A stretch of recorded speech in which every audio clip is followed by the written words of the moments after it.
हमारा विपुल बाबा कलाकार के हमरा दीपक भैया के हजार रुपया के पुरस्कार दे दी तो हम चाहब कि तनी रवि में आके एक दल में तनी होने रहल एक दिन ए हेले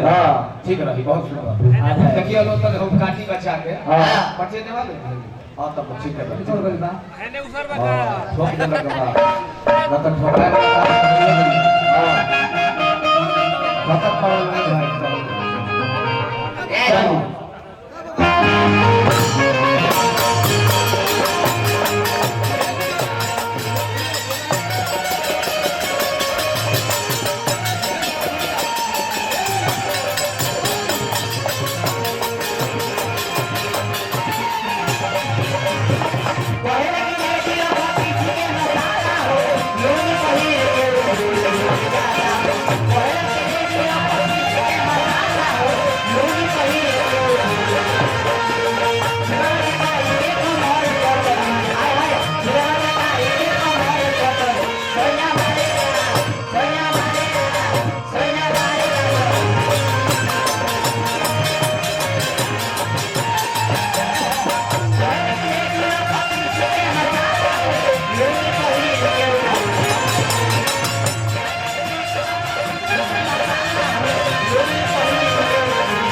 भाई तुलसी की रीत के चौपाइए जो अब भाई तनी हमनी के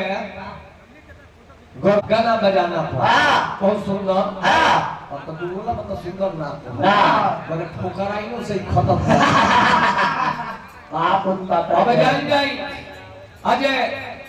3 राउंड यह के गौरई को अच्छा सिरजानंद बाबा तनी हमरा हेने ताकी तनी हेने तकवाई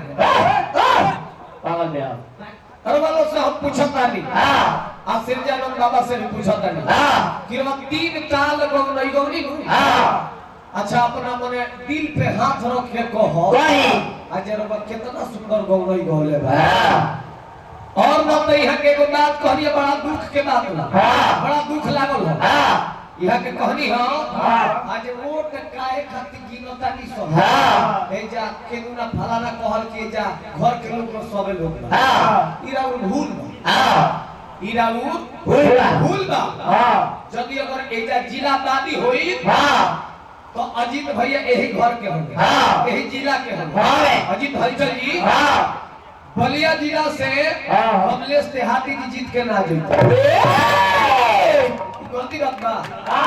अजीत हलचल जी हारो है नु काहे चाहे तो अजीत हलचल में ना जीता दी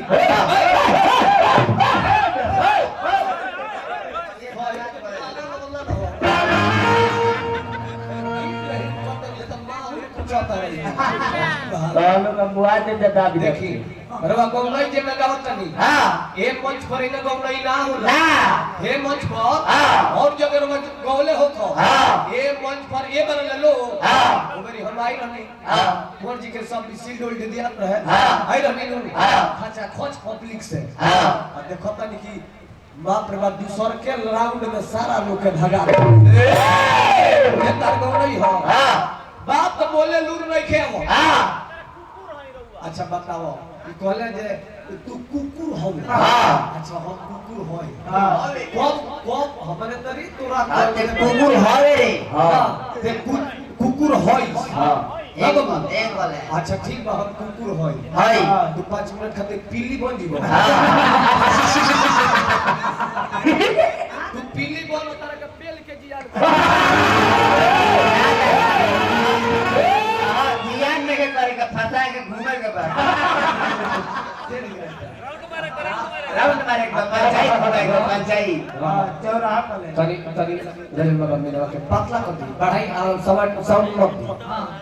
जान दिया कि उनका हम का जाने सारा झोंकवा ही हो रहा है अरे खत्म बा हो गीत गौनई ए पर ध्यान देवे के बा हां परम आदरणीय हमरा रामा शंकर सिंह जी हां आरा के होई हां अतहार सुदर्शन यादव जी हां अरवल जिला हां हां एजा के विजेता सुदर्शन भैया एजा से गोल बनी हां गोल बनी कि नहीं हां रोशन बानी गोल बनी हां काहे काहे जिलाबादी जे होला जब जिलाबादी करे के रही हां तो तू एबे लतर होत वोट मिली हां जब मिल लतर होला हां वोट मिली हां अब कोई भाई इसमें कुछ में ना हमें कपूर ये पर ध्यान दो लोग आइल बा माजा ले रखा हां मनोज भैया कहनी हो हां कि ईंट के जवाब पत्थर से देवे के बा हां तो सही करी हम हां रंगारंग कार्यक्रम में जगह के बा हां तारा के बन तारा कथा प्रसंग में तारा जान नहीं खे हां तारा के जान के बन करा दी हम हां करा दी हम लेकिन तो जब तारा जाने नहीं खे हां तो कम से कम पब्लिकवा के पब्लिक लोग के अति अपना लय लयदारी से भरमाओ हां अब में तारा जान नहीं सुमिरने में दो चार क्वेश्चन पूछे तो ना बताऊं हां देखी गीत संगीत के ना होला ये बार से पैराग्राफ में अन्य लयदारी हां बराबर तो कहत नहीं कि खेसारी के गीत गाओ हां ये भाई लिख के देले बानी ना मोबाइल दो मोबाइल है देबा दे काय करे अब के नहीं खे जाना तू लोग ना जाना तू लोग चूल्ही में के ब्यास हो हां कहलो चूल्ही में के हमरा के गरी आवत हो हां ते भागठा हो गए हां कोनी के भागठा हमनी के है भागठा बड़ी गाड़ी पड़ल हां ई गाड़ी होनी हां साक्षात गाड़ी होनी हां तो हम तारा के गाड़ी ना दे ना गाड़ी ना दे ना के जूता पहिरले बा हां के पहिरले बा अबे पहले अबे पहले बनी कोई ना माने हां जूता से काम नहीं के ना 10 दिन के मोजा चाहिए अरे ना मोजा काहे से के मोजा हां निकाल के हां नकिया में सुंघा के इधर पारनवा खींच बड़ी बाबू बाबू बोलो तरे कहत रे कि एगो दीपक के भैया में ठीक है बारे ना तो सब भागठा बड़ा सा हां काई हमनी के ठीक नहीं चला गो देखी रहो सब यही जा अब बानी हम गीत संगीत सुनाई रहो सब हां नए नए लयदारी गाई बेरा के चीज गाई हां तारा जानकारी में ठीक कौन का गावे को हमरे के तू लागो तारा बोले हां है देखबो है तो सुन लो देखो अभिषेक बाबा को हमें नहीं हो का ऊपर लो दिलारा अभिषेक बाबा ने लिखा था इससे प्रणाम आपकी बड़ी जैसे ही मैंने आवाज में बढ़ा दी तारा के ना सुना तो दांत लग जाए मूर्छा लग के गिरत रही बधाई जोड़ा नाल में नहीं मिलो ओए कोई चट में का के बौला बौला पे ये तो ध्यान देवे के बा जन गादर सिरजानंद बाबा हां तारा से एक सुत्ता ना होई हां 20,000 के चप्पल पहिले बा हां कागो जूता ना होई भोको तारा भोको केतनो भोकबो अभिषेक तिवारी तारा खाली कुत्ता ना अरे कुत्ता ना पीली हमारे दोचक करेगा अपने बात को अच्छा अरवा सब मलिकार लोग अरवा सब हमनी के गाड़ी मत हां हमनी के गाड़ी वाला ब्यास ना ना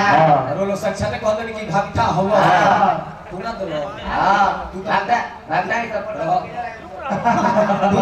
तू तो न दिहस ठीक कहत रह देखो गीत संगीत के गले चलता है हमार पब्लिक देखो एकदम बतीसी लगते रही तो तनी आगे बोले दारिये से सेवा रही अब तक